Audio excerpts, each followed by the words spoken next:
Il était une fois, oui, il était une fois. Les plus belles histoires commencent souvent ainsi. Celle que nous vous présentons ce soir retrace par la musique, l'image, mais aussi par les jeux astucieux et adroits des magiciens du dessin et des effets spéciaux, la correspondance d'une grande écrivaine dont la ville a gardé précieusement la trace. C'est grâce à une lettre qu'elle adressa un jour d'hiver à ses nièces et neveux que Madame de Sévigné célébra un Noël exceptionnel en leur compagnie dans sa bonne ville de Livry-Gargan. Alors, si vous le voulez bien, entrez dans le royaume où la magie est reine et les étoiles plein les yeux.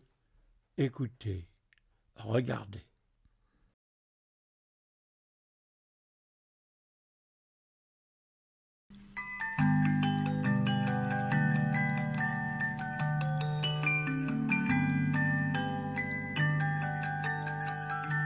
Mes chers enfants, le temps file si vite que je crains de n'en avoir pas assez pour vous écrire.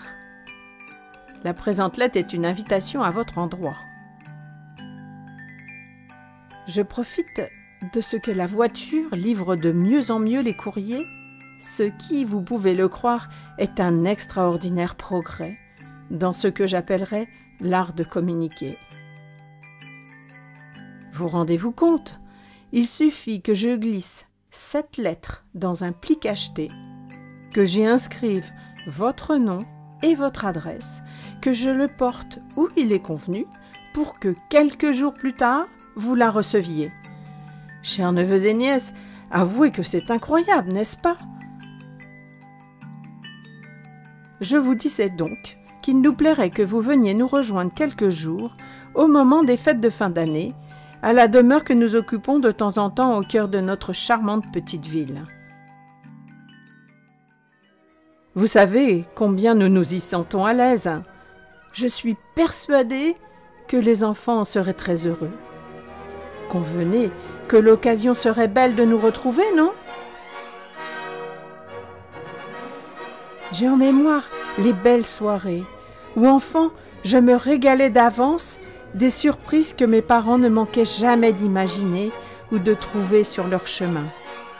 J'ai le souvenir de notre impatience au petit matin à découvrir les cadeaux que le Père Noël, puisant dans son traîneau, avait déposés au pied de la cheminée.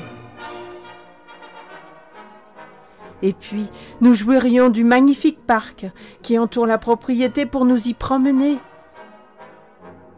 Si, comme chaque année, un manteau immaculé le recouvrait, je devine que les enfants en profiteraient pour construire de ravissants bonhommes de neige. J'entends déjà leurs cris de joie. Au centre de la grande salle, nous installerions un majestueux sapin, témoin silencieux des rires des enfants, s'amusant de 1001 jeux et des conversations animées des plus grands. Déjà, je me suis mise en tête de courir les échoppes à la recherche de jouets pour les plus petits. C'est ainsi que j'ai trouvé des poupées en chiffon aux couleurs on ne peut plus chatoyantes, des jeux de dés, de mignonnes constructions aux 1000 coloris, de petits outils miniatures. Bref, vous imaginez que ma curiosité a été particulièrement aiguisée. J'ai même pu voir l'autre matin au centre de la ville une présentation sur un étal de petits jouets en bois, plus ravissants les uns que les autres. Curieuse, je n'ai pas manqué de demander s'il m'était possible de voir la collection de Noël. Par chance, elle venait d'arriver. J'ai pu ainsi admirer d'incroyables jouets, tels des santons, des calèches, des animaux de la ferme. Il m'a même été présenté de petits manèges de chevaux de toutes les couleurs. Je vous le dis, un véritable trésor. Je nous vois, la famille ainsi réunie, participer au défilé organisé chaque année, où jeunes et anciens munis de lampions rejoignent le centre de la petite cité. Les rues décorées ne manqueront pas de distraire nos regards avides de découvertes. Dernièrement, j'entendais mon époux détailler la manière dont il imaginait les décorations de Noël. Il affirmait vouloir décorer chacune des pièces différemment il allait plus loin encore, se proposant d'utiliser les branches de sapin et de les installer tout autour de notre demeure. Je vous avoue, connaissant son goût pour les belles choses, attendre avec impatience les surprises qu'il nous réserve. Dans ma tête défilent déjà les parures que j'ai cru apercevoir dans quelques documents qu'il avait par mégarde laissés en souffrance sur le guéridon. Votre oncle me surprendra toujours. Viendra alors le moment où, réunis autour de la grande table familiale, nous goûterons ce que Dame Madeleine aura pour nous concocter de divines saveurs.